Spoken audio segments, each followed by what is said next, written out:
আমার আল্লাহ কোরআনের মধ্যে একটা চমৎকার জবাব দিয়ে বলে, বান্দা লাউ কানা আলিহাতুন ইল্লাল্লাহু লাফাসাদাতা, যদি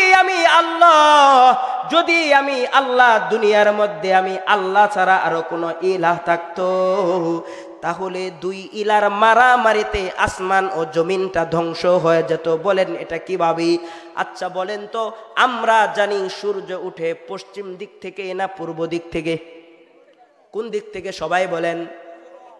আচ্ছা, আমাদের জন্ম থেকে নিয়ে অদ্যাবধি পর্যন্ত কোনদিন কি আমরা দেখেছি সূর্য পশ্চিম দিকে উঠছে? মুসলমান ইমানদার, যদি দুইজন ইলাহ থাকতো, একজন বলতো আজকে সূর্য তুলবো পূব দিকে, আরেকজন বলতো দক্ষিণ দিকে, মারামারি লাগতো না? বলেন লাগতো কি লাগতো না?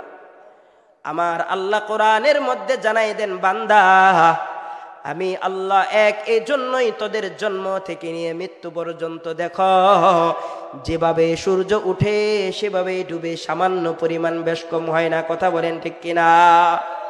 আমার আল্লাহ আরো চমৎকার ভাবে আল্লাহর পরিচয় তুলে ধরেন। দুনিয়ার মানুষ শুনো, আয়াতুল কুরসি আল্লাহ বলেন, আল্লাহু লা ইলাহা ইল্লা হুয়াল হাইয়ুল কাইয়ুম। আল্লাহ মানে আল্লাহ, আল্লাহু লা ইলাহা ইল্লা হুয়াল, তিনি ছাড়া কোনো ইলাহ নাই, হুয়াল হাই, তিনি জীবিত, কাইয়ুম, তিনি সব জায়গায় বিদ্যমান, লা তাখুযুহু সিনাতু ওয়ালা নাওম। আরে মুসলমান জানো, আমার আল্লাহ এমন একজন আল্লাহ যাকে তন্দ্রাও ধরে না, নিন্দ্রাও ধরে না। বলি না আল্লাহু আকবার। এখন একটা প্রশ্ন হয়, হুজুর আমরা তো একদিন না ঘুমাইলে আমাদের মাথা কাজ করে না, মাথা ঝিমঝিম করে ব্যথা করে। কথা বলেন ঠিক কিনা? কিন্তু আল্লাহ আমাদেরকে একটু বলেন, আপনি কেন রাতেও ঘুমান না, তন্দ্রাও ধরে না, নিন্দ্রাও ধরে না? কারণ কি? আমার আল্লাহ আমাদেরকে বুঝাইতে চায়, দুনিয়ার মানুষ শুনো, আমি আল্লাহ কেন ঘুমাই না জানো? তোমাদের প্রত্যেকের কাঁধের মধ্যে দুইজন ফেরেশতা আছে, কিরামান কাতিবিন, একজন ডান কাঁধে আরেকজন বাম কাঁধে, দুইজন ফেরেশতা আছে। এই দুই ফেরেশতা তুমি যখন নামাজ পড়ো, নেক কাজ করো, ডান কাঁধের ফেরেশতাটা নেক কাজটা, নেক আমলটা লিখে ফেলে। তুমি যখন বদ আমল করো, তখন বাম কাঁধের ফেরেশতারা আমি আল্লাহকে ডাক দিয়ে বলে, আল্লাহ তোমার বান্দাটা নাফরমান করেছে, তোমার বান্দাটা গুনাহ করেছে, এখন কি গুনাহটা আমি লিখবো নাকি? আমার আল্লাহ ডাক দিয়া বলে, এ বান্দা একটু অপেক্ষা কর, আমার বান্দা সকালে তওবা করেছে, হয়তোবা বিকালে দুপুরের সময় আমার বান্দা গুনাহ করেছে, দুপুরে হয়তো তওবা করে ফিরে আসবে। আমি যখন আপনি যখন দুপুরেও তওবা করি না, ফেরেশতা আল্লাহকে ডাক দিয়ে বলে, আল্লাহ এখন কি গুনাহটা লিখবো নাকি? আল্লাহ ডাক দিয়ে বলে, ফেরেশতা অপেক্ষা কর, আমার বান্দা হয়তোবা বিকালে তওবা করে ফিরে আসবে। কিন্তু আমি আপনি যখন বিকালেও তওবা করি না, ফেরেশতা আল্লাহকে বলে, আল্লাহ এখন কি গুনাহটা লিখবো নাকি? আল্লাহ ডাক দিয়া বলে, ফেরেশতা অপেক্ষা কর, আমার বান্দা হয়তোবা রাতে তওবা করবে। আমার আল্লাহ ফেরেশতাকে বলে, ফেরেশতা আমার বান্দা সারাদিন বন্ধু বান্ধব স্ত্রী সন্তানের মায়ায় পড়ে হয়তোবা তওবা করে না, রাতের বেলায় হয়তোবা আমার বান্দা তওবা করে ফিরে আসবে। কিন্তু আফসোস আর পরিতাপের বিষয় হলো মুসলমান, আমি আপনি এতই নাফরমান, আল্লাহর কাছে যখন তওবা করি না, ফেরেশতা আল্লাহকে বলে, আল্লাহ এখন কি গুনাহটা লিখবো নাকি? আমার আল্লাহ তখন ডাক দিয়া বলে, ফেরেশতা আমার বান্দার গুনাহটা লেখো, তবে পেন্সিল দিয়ে লিখবা, কারণ পেন্সিলের কালি কিন্তু রাবার দিয়া মুছা যায়, কলমের কালি মুছা যায় না।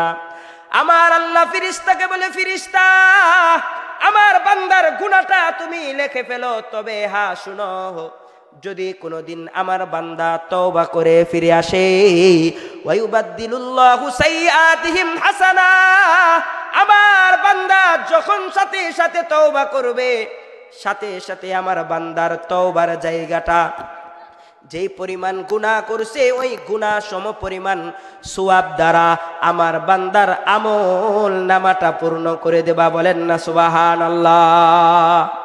আর জোরে বলি না সুবহানাল্লাহ। জনম জনম যদি ডাকি তোমারি মহিমা গাওয়া শেষ হবে নাহি। জনম জনম যদি গাহি তোমারি মহিমা গাওয়া শেষ হবে নাহি। ভোরেও ভোরে না যেন সাহারায় প্রাণ, তুমি রহমান তুমি মেহেরবান, তুমি রহমান তুমি মেহেরবান। চিৎকার দিয়ে বলি না আল্লাহু আকবার। মুসলমান ইমানদার, আমার আল্লাহ এত মহান এত মহান। আলোচনা সংক্ষেপে আমি গুছাই নিচ্ছি। আমার আল্লাহর পরিচয়। আল্লাহ বলেন তাবারাকাল্লাযী বিয়াদিহিল মুলক। আসমান ও জমিনের মাঝে যত রাজত্ব আছে, আওয়াজ দিয়া বলেন সকল রাজত্বের ক্ষমতার অধিকারী কে? চিৎকার দিয়ে সকলে বলি কে? আল্লাহর ক্ষমতার পাওয়ার কত বেশি জানেন? 7 তবক আসমান জমিন আমরা শুনি, কিন্তু 7 তবক আসমান ও জমিনটা কত বেশি একটু বলবো, শুনবেন আপনারা? মনোযোগ আছে? এই যে আমরা যে দেশটায় থাকি, এই দেশটা হচ্ছে 56,000 বর্গ মাইল। কত? সবাই বলেন কত? 56,000 বর্গ মাইল। একটু যদি মনোযোগ থাকে আপনার বিবেক কাজ করবে না, ধরবে না যে এই 7 তবক আসমান জমিনটা কত বড়। বিজ্ঞান বলছে গোটা পৃথিবীটা হচ্ছে 20 কোটি বর্গ মাইল। কত? 20 কোটি বর্গ মাইল। এখন একটা প্রশ্ন হলো, হুজুর আচ্ছা এই পৃথিবীর বাহিরেও কি আরো সৃষ্টি আছে? আল্লাহ কোরআনের মধ্যে জবাব দিচ্ছে আলহামদুলিল্লাহি রাব্বিল আলামিন। সমস্ত প্রশংসা জগৎ সমূহের প্রতিপালক আল্লাহর জন্য। এখানে রব বলেছেন, আলামিন মানে হচ্ছে জগৎ সমূহ। এখন বিজ্ঞান এটা নিয়ে গবেষণা করছে যে পৃথিবী ছাড়া আরো জগৎ আছে নাকি। বিজ্ঞান গবেষণা করে বের করেছে পৃথিবী ছাড়া আরো 7টি গ্রহ আছে পৃথিবীর মতো বড় বড়। সুবহানাল্লাহ। বিজ্ঞান বলছে সেগুলো কি?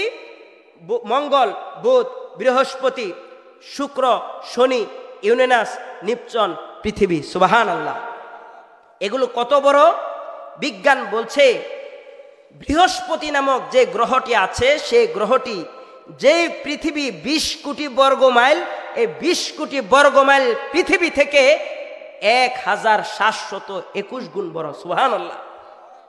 শুধু তাই নয়, আমরা যেই সূর্যটা ছোট দেখি না, ছোট, এই সূর্যটা পৃথিবী থেকে 13 লক্ষ গুণ বড়। সুবহানাল্লাহ।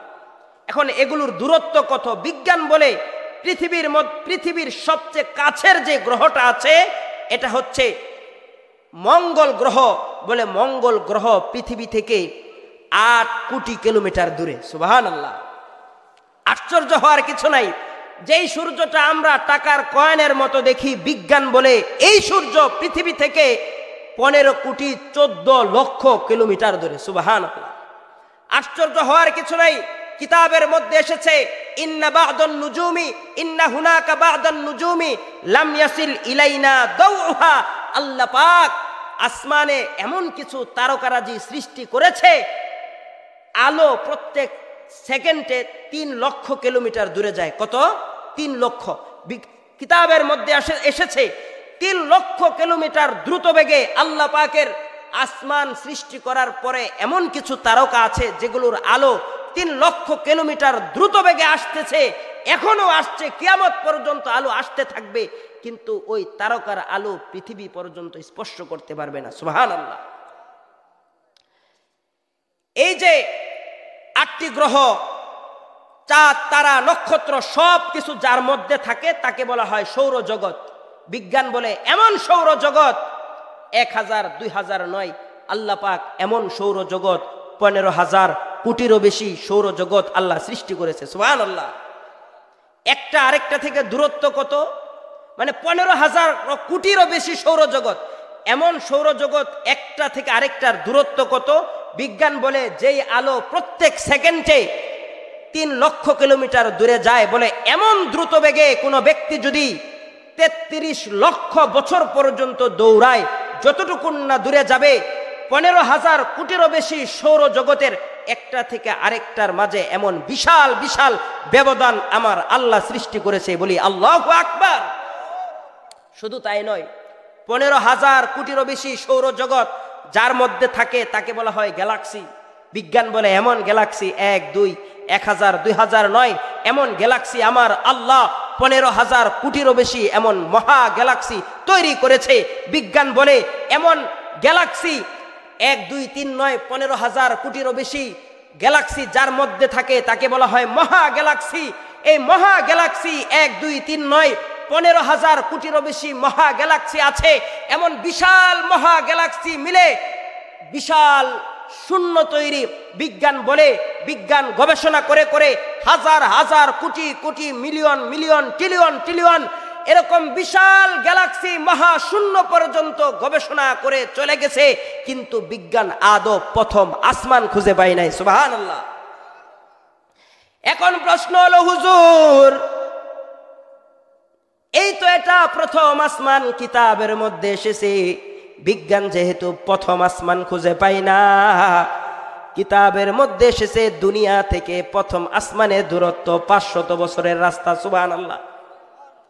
প্রথম আসমানটা আবার দুনিয়ার মতো 500 বছরের রাস্তা, এরকম করে করে 7 আসমান, এরকম বিশাল বিশাল ব্যবধান। তাখরিজুল তাফসিরে কুরতুবির 8 নং খণ্ডের 221 নং পৃষ্ঠার মধ্যে এসেছে, আল্লাহর পয়গম্বর হযরতে মূসা আল্লাহকে একদিন ডাক দিয়ে বলে, আল্লাহ আপনি তো 7 তবক আসমান জমিন সৃষ্টি করে বলেছেন, ইতিয়া তাওয়ান আও কারহা, আমি তোদেরকে যেরকম ভাবে আমি সৃষ্টি করেছি আমার অনুগত্য করবি, সামান্য পরিমাণ এদিক সেদিক হতে পারবি না। অথচ আল্লাহ আমরা 3.5 হাত মানুষটা তো তোমার ইবাদত করি না। ও আল্লাহ 7 তবক আসমান জমিন যদি তোমার কথা না শুনতো, ও আল্লাহ এই আসমান ও জমিনের সাথে তোমার আচরণটা কেমন হতো? আমার আল্লাহ ডাক দিয়া বলে, মূসা তুমি কি মনে করেছো আমার সৃষ্টি শুধু 7 তবক আসমান ও জমিনের মাঝে? ও মূসা জানো আমার সৃষ্টি এই আসমান ও জমিনের মাঝে ক্ষান্ত নয়, বরং আমি আল্লাহ স্পেশাল বেঞ্চের ভিতরে এমন কিছু বিশাল আকৃতির পশু পাখি বানায় রাখছি, যদি 7 তবক আসমান ও জমিন আমার কথা না শুনতো, কুনতু আমরু দাবাতাম মিন দাওয়াবি ফাতাবতালিউহুমা, যদি 7 তবক আসমান জমিন আমার কথা না শুনতো, আমি আল্লাহ ওই বিশাল পশু প্রাণীর মধ্য থেকে একটা পশুকে অর্ডার করে দিতাম। অর্ডার করা মাত্রই এই বিশাল 7 তবক আসমান ও জমিনটা একটা পশু একটা লুকমা বানাইয়া গিলে ফেলতো, সামান্য পরিমাণ কষ্ট হতো না। বলি না আল্লাহু আকবার। মুসলমান এমন একজন আল্লাহ, আমার আল্লাহ এত বড়, কিন্তু আজকে আমরা সাধারণ একটু ক্ষমতার জন্য, একটু সম্পদের জন্য আমার আল্লাহকে বলে যাই, একটু সম্পদের জন্য আমার আল্লাহকে বলে নাফরমানির মধ্যে লিপ্ত হয়ে যায়, একটু লোভের জন্য অন্যের আইল ঠেলে আমরা নিজের সম্পদটা বাড়াই। আজকে একটু ক্ষমতার জন্য আমরা নেতা নেত্রীর পিছনে দৌড়াই, আল্লাহর অস্তিত্বকে স্বীকার করি না, আল্লাহর ইবাদত করি না। অথচ আমার আল্লাহ ডাক দিয়া বলে, ইয়া আইয়ুহাল ইনসান মা গররাকা বিরব্বিকাল কারীম, ও বান্দা তোমাকে দুনিয়ার মধ্যে কোন জিনিসটা তোমাকে তোমার মহামান্বিত রব থেকে তোমাকে দূরে রাখলো? কাইফা তাকফুরুনা বিল্লাহ, ওয়া কুনতুম আমওয়াতা, কিভাবে তুমি আমি আল্লাহ তাআলার সাথে অকৃতজ্ঞ হয়ে যাও, কিভাবে তুমি আমি আল্লাহর অস্তিত্বকে স্বীকার করো না, কিভাবে তুমি আমি আল্লাহর সাথে কুফরি করো। কুনতুম আমওয়াতা, বান্দা তুমি মৃত ছিলা, তোমার অস্তিত্ব ছিল না, তোমার নাম নিশানা কিছুই ছিল না, দুনিয়ার মানুষ জানতো না, তোমার কোনো পরিচয় ছিল না। কুনতুম আমওয়াতা ফাহিয়াকুম, অতঃপর আমি আল্লাহ তোমাকে অস্তিত্বহীন থেকে তোমাকে আমি অস্তিত্ব দান করলাম, সুন্দর আকৃতি আমি আল্লাহ দান করলাম। কেমন আকৃতি আল্লাহ আমাদেরকে দান করেছেন। আল্লাহ পাক কোরআনের মধ্যে বলেন, ওয়ালাকাদ কাররামনা বানি আদম, পৃথিবীর মধ্যে যত সৃষ্টিজীব আছে সবচেয়ে আমি সম্মানিত করে আমি মানুষকে বানাইছি। সুবহানাল্লাহ। ইমাম যাহাবী রাহমাতুল্লাহি আলাইহি কিতাবুল নামক একটা কিতাব আছে, ওই কিতাবের মধ্যে একটা হাদিস বর্ণনা করেছেন। আব্দুল্লাহ ইবনে উমর বলেন, ও দুনিয়ার মানুষ শুনো, আল্লাহ পাক রব্বুল আলামিন পৃথিবীর মধ্যে যত কিছু আছে সব কিছুকে আল্লাহ কুন ফায়াকুন বইলে বানাইছে। ওই যে সূরা ইয়াসিনের মধ্যে আছে, ইন্নামা আমরুহু ইযা আরাদা শাইআন আইয়াকুলা লাহু কুন ফায়াকুন, আমার আল্লাহ যখন কোনো কিছু বানাইতে চায় বলেন কুন, সেটা হয়ে যায়। কিন্তু আমার আল্লাহ কুন ফায়াকুন বললেই সেটা হয়ে যায়। আল্লাহ বলে, সাত তবক আসমান জমিন আমি কুন ফায়াকুন বইলা বানাইছি। আব্দুল্লাহ ইবনে উমর বলেন, দুনিয়ার মানুষ শুনো, আমার আল্লাহ পাক রব্বুল আলামিন চারটা জিনিস এমন আছে যেটাকে কুন ফায়াকুন বইলা বানাই নাই, বরং কুদরতি হাতে বানাইছে। সুবহানাল্লাহ। এক নাম্বার হলো লাউহে মাহফুজ, দুই নাম্বার হলো জান্নাতে আদন, তিন নাম্বার হলো আরশ, চতুর্থ নাম্বার হলো আল্লাহ বলেন, আমি বনি আদমকে খলাকতু বিয়াদিয়া, আমি আল্লাহ বনি আদমকে আমার কুদরতি হাতে বানাইছি। চিৎকার দিয়ে বলি না সুবহানাল্লাহ। ও মুসলমান, জানেন বনি আদমের মর্যাদা আমার আল্লাহর কাছে কত বেশি। আমার আল্লাহ বুঝাইতে চাই, বান্দা দেখবা দুনিয়ার মধ্যে যত প্রাণী আছে সমস্ত প্রাণী যখন খাবার খায় তার মাথাটা কিন্তু জমিনের দিকে নোয়ানো থাকে। দেখবেন কুকুর যখন খাবার খায় তার মাথাটা কিন্তু জমিনের দিকে নোয়ানো থাকে। একটা গরু যখন খাবার খায় তার মাথাটা জমিনের মধ্যে নোয়ানো থাকে। সাপ যখন খাবার খায় তার মাথাটা কিন্তু জমিনের দিকে নোয়ানো থাকে। কিন্তু একটা মানুষ যখন খাবার খায় ওই মানুষটা তার মাথাটা উপরের দিকে থাকে। আমার আল্লাহ বুঝাইতে চায়, বান্দা আমি তোর মাথাটাকে নিচের দিকে এজন্য করি নাই, কারণ আমি আল্লাহ তোর চেহারা আর তোর কপালটা বানাইছি যাতে করে তুমি একমাত্র আমি আল্লাহ তাআলার কুদরতি কদমে সিজদা করবে। এজন্য আল্লাহ পাক সূরা ৩ এর মধ্যে কসম খায়া মানুষের সম্মান বুঝাতে চাইয়া বলেন, দুনিয়ার মানুষ শুনো, ওয়াত্তিনি ওয়াজ-যাইতুন ওয়া তুরি সিনিন ওয়া হাদাল বালাদিল আমিন। ওয়াত্তিন, তিনের কসম, যাইতুন, যাইতুনের কসম, ওয়া তুরি সিনিন, ওই তুর পাহাড়ের কসম, মুহাদাল বালাদিল আমিন মানে মক্কা মদিনার কসম খেয়ে আমার আল্লাহ বলেন, লাকাদ খালাকনাল ইনসানা ফি আহসানি তাকওয়িম। আমার আল্লাহ বলে, বান্দা আমি আল্লাহ চারটা শপথ খেয়ে তোমাদেরকে বলি, আমি আল্লাহ তোমাদেরকে পৃথিবীর মধ্যে সবচেয়ে সম্মানী করে বানাইছি। কিন্তু বাবা আমাদেরকে আল্লাহ এত সম্মান করে বানাইছি, জানেন মুসলমানের মূল্য কত? লা ইলাহা ইল্লাল্লাহ বললেই মুসলমান জান্নাতে যাবে। কোন মানুষকে এত সম্মান দেয় নাই। আল্লাহ পাক আমাদেরকে এত সম্মান দিছে। আজকে আল্লাহ পাক রব্বুল আলামিন কি পরিমাণ সম্মান দিছে আমাদেরকে। আল্লাহ পাক রব্বুল আলামিন মজার মজার খাবারগুলো খাওয়ায়, আমরা আনন্দ খাই, খেয়ে হাড়গুলো ওই কুকুর খেয়ে মালিকের গোলামি করে। কিন্তু আল্লাহ আমাদেরকে এত মজা মজা খাবার খাওয়াইছে, এরপরেও আমরা বাবা আল্লাহর ইবাদত করি না, আল্লাহর নাফরমানি করি না। আমার আল্লাহ ডাক দিয়া বলে, বান্দা কাইফা তাকফুরুনা বিল্লাহ, কিভাবে বান্দা তুমি আমি আল্লাহকে ভুলে যাও। ওরে বান্দা শুনো, কুনতুম আমওয়াতা ফাহিয়াকুম, তুমি কিছুই ছিলে না, ফাহিয়াকুম, তোমাকে আমি জীবন দান করেছি। কিন্তু বান্দা শুনো, ফাহিয়াকুম সুম্মা ইউমিতুকুম, দুনিয়ার জীবন কিন্তু বাবা চিরদিন থাকা যাবে না। আওয়াজ দিয়ে বলেন, আমরা কি দুনিয়ার মধ্যে চিরদিন থাকতে পারবো? আমার আল্লাহ বলেন, জানো ফাইনামা তাকুনু ইউদরিকুমুল মাউত ওয়ালাউ কুনতুম ফি বুরুজিম মুশাইয়াদা, যদি মৃত্যু থেকে পালানোর জন্য তুমি যদি সিঁড়ি দ্বারা, তুমি যদি বিশাল এক কাজ দ্বারা ঘর বানাইয়া ওই ঘরের ভিতর লুকাও, ফেরেশতা ওই ঘরের ভিতর প্রবেশ করে তোমার জানটা কবজ করে ফেলবি। ও মুসলমান, আমার আল্লাহ বুঝাইতে চাই, বান্দা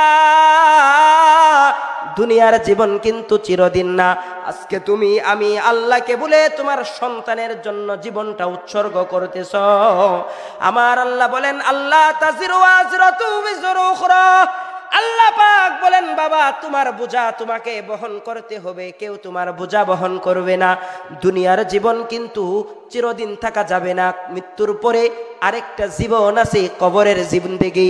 আমার পয়গম্বরে বলেন, ও মুসলমান, ঈমান নিয়ে যদি কবরে না যাও, আল্লাহ পাক রব্বুল আলামিন বান্দাকে যখন কবরের মধ্যে দিবে, বান্দা যদি নাফরমান হয়ে কবরের মধ্যে যাও, আযাবের শেষ থাকবে না। হযরতে উসমান রাদিয়াল্লাহু তাআলা আনহু, যার জন্য দুনিয়ার মধ্যে জান্নাতের টিকিটটা নিশ্চিত, পয়গম্বর জানাই দিয়েছেন, আল উসমানু ফিল জান্নাহ। হযরতে উসমান রাদিয়াল্লাহু তাআলা আনহু যখন কবরের পাশ দিয়ে যান, উসমান রাদিয়াল্লাহু তাআলা আনহুর চোখ দিয়ে জর জর জর জর করে পানি পড়তেছে। সাহাবায়ে কেরাম জিজ্ঞেস করে, ও উসমান, আপনি তো জান্নাতি একজন সাহাবী, আপনার চোখ দিয়ে কেন পানি পড়ে?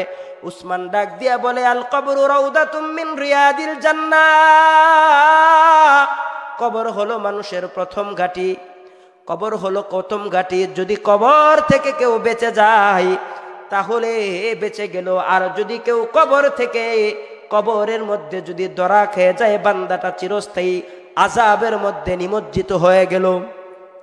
আল্লাহর পয়গম্বর বলেন, যদি কোনো নাফরমান বান্দা গুনাহ নিয়ে কবরের মধ্যে যায়, আল্লাহ তাআলা সাথে সাথে ফেরেশতাকে বলে দেয়, ইফতাহু বাবাম মিনান নার, ও ফেরেশতা জাহান্নামের দরওয়াজাগুলো উন্মোচন করে দাও, কবরের মধ্যে সাপ বিচ্ছুগুলো উপস্থিত করে দাও। আমার পয়গম্বর বলেন, কবরের মধ্যে একটা নাফরমানকে আল্লাহ এমন ভাবে আযাব দিবে, বলে নাফরমান যখন কবরের মধ্যে যাবে, যাওয়ার পরে দুই পাশের কবরের মাঝে এমন জোরে চাপ দিবে, আল্লাহর পয়গম্বর বলেন এভাবে হাত দেখাইছে যে একটা দুই পাশের হাত যেরকম ঢুকে যায় কবরের মধ্যে, ওই চাপের কারণে বান্দার এক পাশের পাজরের হাড়গুলো আর এক পাশের পাজরের মধ্যে ঢুকে যাবে, বাবা বাঁচা যাবে না। এই জন্য আমার পয়গম্বর বলেন, বান্দা তুমি ওই কবরে যাওয়ার আগে মৃত্যুর প্রস্তুতি নাও, কবরে যাওয়ার আগে বান্দা তুমি তোমার আমল নামা ঠিক করে নাও। আজকে তুমি দুনিয়ার মধ্যে সব কিছু তুমি ঠিকঠাক আছে, 5 ওয়াক্ত নামাজের সময় মসজিদ থেকে ইমাম সাহেব মুয়াজ্জিন সাহেব তোমাকে নামাজের জন্য ডাকে, তুমি সাড়া দেও না। কি বৃদ্ধ বাবা, ও যুবক, ও বৃদ্ধ বাবা, তাকাইয়া দেখো, জীবন তো কম কাটাইলা না, কেমন যেন তোমার হাতের চামড়া গুলো তোমাকে ডেকে ডেকে বলে, ও বৃদ্ধ তোমার কবরে যাওয়ার সময় হয়ে গেছে। আজকে তুমি হাতের মধ্যে বিড়ি হাতের মধ্যে নিতে তোমার লজ্জা লাগে না, কিন্তু হাতের মধ্যে তসবিহ নিয়া জিকির করবা তোমার লজ্জা লাগে। কথা বলেন ঠিক কিনা? মুসলমান ইমানদার, দুনিয়াতে কয়দিন থাকবেন, কবে কোথায় কে মারা যায় কোনো হিসাব নাই, কিন্তু যদি ঈমান হারা হইয়া কবরে যান, আমার পয়গম্বর বলেন যদি ঈমান নিয়ে যান আল্লাহ পাক একটা সময় জান্নাতে দিবে। তবে যদি ঈমান ছাড়া আপনি কবরে যান, আমার পয়গম্বর বলে বান্দা তুই চিরস্থায়ী জাহান্নামে যাবি, ওই জাহান্নাম থেকে কোনোদিন বের হতে পারবি না। নাউজুবিল্লাহ। এই জন্য ইমানের দাম অনেক বেশি। কিন্তু আফসোস আর পরিতাপের বিষয় হচ্ছে আজ আমরা কিভাবে যে আমাদের ইমান বরবাদ হয়ে গেছে এটা মুসলমানের মধ্যে এটা অনুভূতিই নাই। আপনাদেরকে একটা প্রশ্ন করি, তাহলে আপনারা বুঝতে পারবেন যে আমরা আমাদের ইমানটা কিভাবে বিক্রি করে দিচ্ছি। এই কথাটা বলে আমি আমার আলোচনা সংক্ষেপ করব। আচ্ছা বলেন তো, সমস্ত ক্ষমতার মালিককে? সবাই বলেন, আল্লাহ ছাড়া কোনো ক্ষমতাধর আছে? যদি এই কথা কেউ বিশ্বাস করে যে সমস্ত ক্ষমতার মালিক জনগণ, ইমান থাকবে? আওয়াজ দিয়ে বলেন থাকবে? আপনারাই বলেছেন সমস্ত ক্ষমতার মালিক আল্লাহ। এই কথা যদি কারো বিশ্বাস না থাকে তার ইমান বরবাদ হয়ে যাবে। এখন আসেন, আমরা যেই সমাজের মধ্যে যেই শান্তি শৃঙ্খলা আমরা যেভাবে চাচ্ছি, যেভাবে প্রতিষ্ঠা করতেছি, আরেকটা প্রশ্ন করি। আচ্ছা বলেন তো, এই যে 5 আগস্ট আমাদের দেশ, আমরা 15 বছর 16 বছর যাবত এক ফ্যাসিস্ট সরকার থেকে আমরা এদের বেশি অশান্তি। সবাই বলেন আরো বেশি না? মনে রাখবেন, এই দেশ 1971 সালে স্বাধীন হয়েছে। আজকে প্রায় 55টি বছর অতিক্রম করলো। কখনো আওয়ামী লীগ, কখনো বিএনপি, কখনো জাতীয় পার্টি, কখনো অন্য দল, কিন্তু কোন দল আমাদেরকে শান্তি দিতে পেরেছে? পারে নাই। 5 আগস্টের পরেও আমরা এখনো শান্তি না। কেন এই শান্তি পাচ্ছি না? মনে রাখবেন, আমরা যেই প্রক্রিয়ায় দেশ চালাই সেটা হচ্ছে গণতান্ত্রিক প্রক্রিয়া। আর গণতন্ত্রের মূল মন্ত্র হচ্ছে সমস্ত ক্ষমতার মালিক জনগণ। চিৎকার দিয়ে বলি নাউজুবিল্লাহ। এই জন্য আমি একথা সব জায়গায় বলি, সর্বশেষ একথা বলে যাই, আপনি আওয়ামী লীগ করতে পারেন, আপনি হয়তোবা মুজিবের আদর্শ বাস্তবায়ন করার জন্য রক্ত দিতে পারেন, জীবন দিতে পারেন। মনে রাখবেন, আপনার দিলের মধ্যে যদি একথা বিশ্বাস থাকে সমস্ত ক্ষমতার মালিক জনগণ, আপনি চিরস্থায়ী জাহান্নামী। কথা বলেন ঠিক কিনা?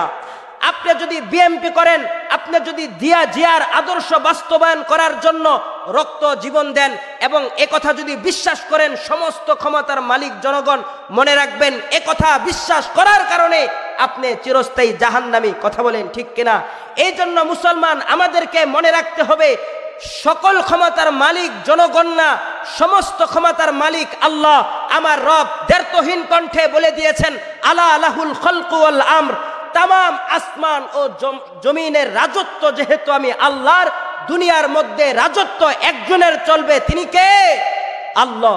আল্লাহ ছাড়া কোনো বিধান চলতে পারে না।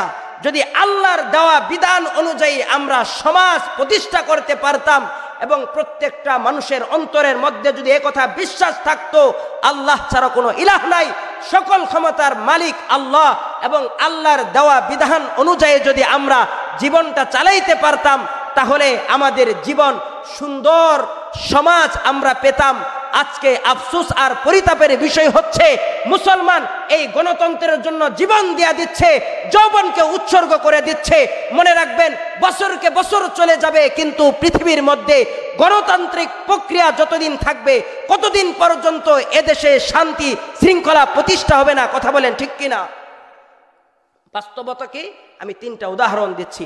কোরআনের মধ্যে আছে, অসারিকু অসারিকতু, যে চুরি করবে তার হাত কেটে দাও।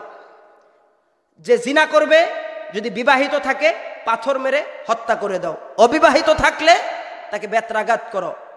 কেউ নেশা করছে তাকে বেত্রাঘাত করো। আচ্ছা বলেন তো, অত্র পুরা এলাকার মধ্যে সমস্ত মানুষকে এক করে একটা চোরকে যদি হাত কাটা হতো, দ্বিতীয়বার এলাকায় চুরি হতো? কথা বলেন, চুরি হতো? মোবাইল খুলে দেখবেন নিউজ, কি নিউজ? অমুক বেডার বউ অমুক বেডার সাথে চলে গেছে। এগুলাই কিন্তু নিউজ। কথা বলেন ঠিক কিনা? যদি একটা বেবিচারকে পুরা এলাকার মধ্যে একটা বেবিচারকে পাথর মেরে হত্যা করা হতো, দ্বিতীয়বার কি এই বেবিচার সমাজের মধ্যে হতো? এই হচ্ছে কোরআনের বিধান। আজকে আমরা কোরআনের বিধান বাদ দিয়ে এক আল্লাহকে আল্লাহ বলা, আল্লাহর একত্ববাদকে বাদ দিয়ে আজকে আমরা কোরআনের বিধানকে ছেড়ে দিয়েছি, কোরআনকে আমরা ছেড়ে দিয়েছি। যারা কোরআনের প্রতি ভালোবাসে তাদের প্রতি আমরা ভালোবাসে রাখি না। অথচ আমার পয়গম্বর বলেন, খায়রুকুম মান তাআল্লামাল কুরআনা, তোমাদের মধ্যে সর্বশ্রেষ্ঠ হচ্ছে ওই ব্যক্তি যে কোরআন শিক্ষা করে। আমার আল্লাহ বলেন, ইন্নামাল উলামা ওয়ারাসাতুল আমবিয়া, দুনিয়ার মধ্যে সবচেয়ে বেশি আমি আল্লাহ তাআলার কাছে সম্মানী হচ্ছে উলামায়ে কেরাম। আমার পয়গম্বর বলেন, ইন্নামাল উলামা ওয়ারাসাতুল আমবিয়া, উলামায়ে কেরাম হচ্ছেন আমি নবীর ওয়ারিস, লা ইউয়ারিসু দিনার ওয়ালা দিরহামা। উলামায়ে কেরামদেরকে আমি আল্লাহ অর্থ করে দেয় নাই। এই জন্যই দেখবেন হুজুররা অত কোটি কোটি টাকার মালিক থাকে না, কারণ আমার পয়গম্বর আমাদেরকে টাকা দেয়া নাই, দিয়েছে কোরআন হাদিসের ইলম। কি দিয়েছেন ভাই? কোরআন হাদিসের ইলম। সর্বশেষ আমি এই কথাটা এজন্য বললাম, দেখবেন আমাদের সমাজের মধ্যে অনেক জায়গায় এরকম আছে যে হুজুর সামান্য একটু দোষ করছে, সমাজের মধ্যে আমরা সমালোচনার জ্বর তুলি। কথা বলেন, আছে না নাই? অথচ আপনি জানেনও না। আরে আপনি মুরব্বী হতে পারেন, আপনার দাড়ি হয়তো বা সাদা হয়ে গেছে, কিন্তু আপনি জানেন না একজন আলেম কিয়ামতের দিন আল্লাহ পাক রব্বুল আলামিন আলেমকে ডাকবে, আলেম আসো আমার কাছে। স্পেশাল পর্দার মধ্যে ডাকবে আলেমকে, তুমি এই অপরাধ করেছো। বলে, হ আল্লাহ আমি তো অপরাধ করে ফেলছি। আল্লাহ বলবে, কেন করছো? বলে, আল্লাহ আমার ভুল হয়ে গেছে। আমার আল্লাহ তখন বলবে, যা, তুই যেহেতু আলেম মানুষ, তুই যেহেতু সম্মানী ছিলি দুনিয়ার মধ্যে, আমি তোকে চিরস্থায়ী জান্নাতের মেহমান বানাই দিলাম। আর আপনি যে সমালোচনা করেছেন, আপনি যে সমালোচনা গীবত করে আলেমের পিছনে লেগেছেন, কিভাবে আলেমকে সমাজ থেকে তাড়ানো যায়, কিভাবে আলেমের পিছনে লাগানো যায়, কিভাবে ওই হাফেজের পিছনে লাগানো যায়, আপনি আব্দুল্লাহ কিয়ামতের দিন দেখবেন খালি আপনি হুরহুর করে জাহান্নামে যাচ্ছেন। আর আলেমকে আল্লাহ পাক রব্বুল আলামিন সম্মানের সাথে জান্নাতের মেহমান বানাই দিবে। সরাসরি কোরআন থেকে দলিল দেয় আপনাদেরকে, শুনেন। আমার রব বলেন, দুনিয়ার মানুষ কোরআন পড়ছো না, যারা কোরআন পড়ে তাদের সাথে বিদ্বেষ লালন করো। ওয়ামান আ'রাদা আন যিকরি, আমার রব বলেন যে ব্যক্তি আমার কোরআন থেকে বিমুখ হয়ে যাবে, ফা ইন্না লাহু মাঈশাতান দনকা, আমি আল্লাহ তাকে দুইটা শাস্তি দান করব। একটা শাস্তি দুনিয়াতে, কি শাস্তি? তার রিজিক সংকীর্ণ করে দিব। বলে, রিজিক সংকীর্ণর অর্থ কি? দুইটা ব্যাখ্যা। হয় তার জীবন সংকীর্ণ হয়ে যাবে, কিভাবে? সে অসুস্থ থাকবে, আমি আল্লাহ অনেক বেশি বেশি অসুস্থ দিয়ে দিব। অথবা কোটি কোটি টাকার মালিক থাকবে, খাইতে পারবে না। আছে না নাই? বলেন, আছে না? কোটি কোটি টাকার মালিক ডাক্তারের কাছে গেছে, ডাক্তার বলে তোমার ডায়াবেটিস, এটা খাইতে পারবে না, সেটা খাইতে পারবে না।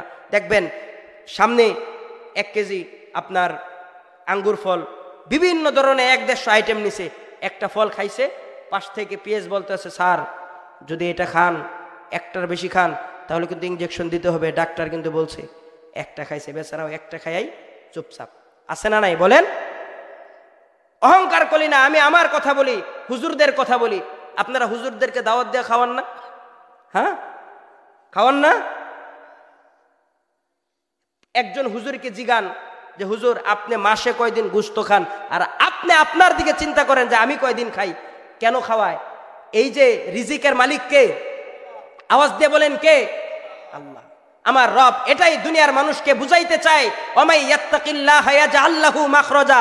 তুমি যদি আল্লাহর কোরআন পড়ো, তুমি যদি তাকওয়ার পথ অবলম্বন করো, আমি আল্লাহ তোমাকে এমন জায়গা থেকে রিজিক দিব বান্দা তুমি কল্পনাও করতে পারবে না। হুজুর সকালে ঘুমায় আছে, দরজায় নক করতেছে, কি হয়েছে? কে? হুজুর আমি অমুক। ও তাই নাকি? কেন আসছেন? হুজুর আমার বাড়িতে একটু আপনার দাওয়াত, দুপুরে ডাল ভাতের দাওয়াত। হুজুর বলে, ঠিক আছে। যার উপরে দেখে গরুর গোশত, মুরগি, মাছ। কথা বলেন ঠিক কিনা? এ হুজুর কি জানতো দুপুরে আমাকে দাওয়াত দিবে কেউ? এটা কোরআন হাদিসের বাস্তবতা আছে না? এজন্য মুসলমান মনে রাখবেন, আমার রব বলেন, ওমান আ'রাদা আন যিকরি, আপনি যে ঠিক মতো খাবার পান না, আপনি যে দরিদ্র, এটা দরিদ্র না, আপনি কোরআন পড়েন না, আপনি কোরআন থেকে বিমুখ, আপনি আলেম বিদ্বেষী, আপনি মসজিদের ইমাম সাহেবকে সম্মান করেন না, আপনি সমাজের আলেমকে মর্যাদা করেন না, আপনি আলেম দেখতে পান না। এজন্য আমার রব আপনার রিজিক সংকীর্ণ করে দিছে। আপনি কোটি টাকার মালিক, আপনি খাবার পাচ্ছেন না, অথবা আপনি দরিদ্র, অথবা আপনার অকাল মৃত্যু। আমার রব বলেন, বান্দা এটা দুনিয়ার শাস্তি, মনে রাখবা মৃত্যুর পরে আরেকটা শাস্তি আছে। ওয়ানাহশুরুহু ইয়াউমাল কিয়ামাতি আ'মা, তোমাকে আমি কিয়ামতের পর, কিয়ামতের কঠিন ময়দানে তোমাকে অন্ধ করে তুলবো। তখন এই অন্ধ ব্যক্তি আমার রবকে বলবে ওয়ানাহশুরুহু ইয়াউমাল কিয়ামাতি আমা, রব তুমি আমাকে কেন অন্ধ করে তুললা, অথচ আমার তো চক্ষু ছিল দুনিয়াতে, আমি সব দেখতাম।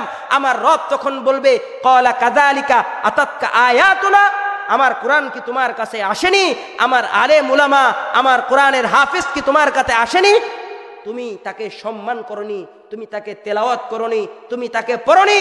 এই জন্য আমি রব আজ তুমিও যেমন দুনিয়াতে ভুলে গেছো, তুমিও যেমন আলেম বিদ্বেষী হয়েছো, এই জন্য আমি আজ তোমাকেও ভুলে তোমাকে আমি অন্ধত্বর জীবন দান করলাম এবং তোমাকে মৃত্যুর পরে চিরস্থায়ী জাহান্নামের বাসিন্দা বানিয়ে দিলাম। বলেন না নাউজুবিল্লাহ। এখন বলেন কোরআন হাদিস সত্য না মিথ্যা? সবাই বলেন সত্য না মিথ্যা? আমরা কি উলামায়ে কেরামদেরকে ভালোবাসবো না শত্রামি করব? সবাই বলেন। আল্লাহ রাসূল বলেন আল গীবাতু আশাদ্দু মিনাজ জিনা, গীবত এটা জিনা ব্যভিচার থেকেও আরো বেশি মারাত্মক। কেন?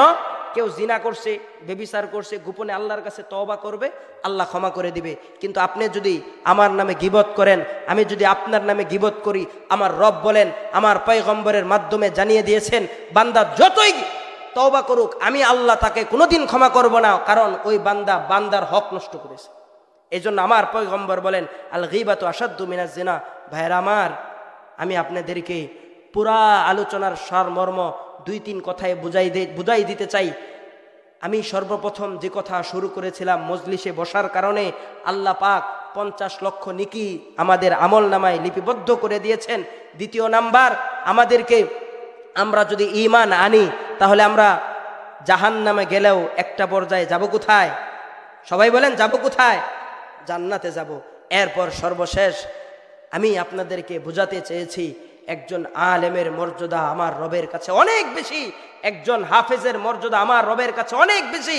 আল্লাহ পাক কিয়ামতের দিন বলবে হাফেজ তুমি পড়ো আর উঠতে থাকো, পড়ো আর উঠতে থাকো।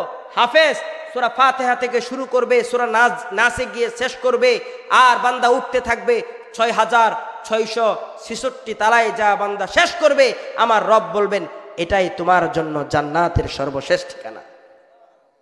বলেন না সুবহানাল্লাহ। আচ্ছা, এখন আপনাদের কাছে আমি একটা বিষয় বলতে চাই। আমাদের যে এখন বয়স, এই বয়সে কি আমরা কোরআন শিখতে পারবো? বলেন। উলামায়ে কেরাম বলেন শুনো 5টা কথা। তুমি যদি কোন আলিমান, তুমি যদি পারো আলেম হয়ে যাও, যদি না পারো তাহলে তুমি মুতাআল্লিমান ছাত্র হয়ে যাও, তাও যদি না পারো মুহিব্বান আলেমদেরকে ভালোবাসো, তাও যদি না পারো তুমি তাদেরকে সাহায্য সহযোগিতা করো। লাভ কি হবে? তুমি যদি কোনো একজন মাদ্রাসায় অথবা মসজিদে তুমি যদি 2 টাকা 5 টাকা 10 টাকা দান করলা, আল্লাহর পয়গম্বর বলেন as-সাদকাতু তারুদ্দুল বালা, তোমার এই দান সৎকার মাধ্যমে দেখবা তোমার বিপদ আপদ বালা মুসিবত আল্লাহ দূর করে দিবে। এমনকি আপনি যদি একটা ছেলেকে কোরআনের হাফেজ হওয়ার পিছনে আপনি মেহনত করেন, চেষ্টা করেন, কিছু সামান্য অর্থ ব্যয় করেন, এই সন্তানটা কিয়ামতের ময়দানে দেখবে আল্লাহ পাকের কাছে যখন দাঁড়াইয়া বিশাল মর্যাদার অধিকারী হয়ে যাবে। এই হাফেজ দেখবে আপনি এক কর্নারে দাঁড়াইয়া বিপদে আছেন, এই হাফেজ তখন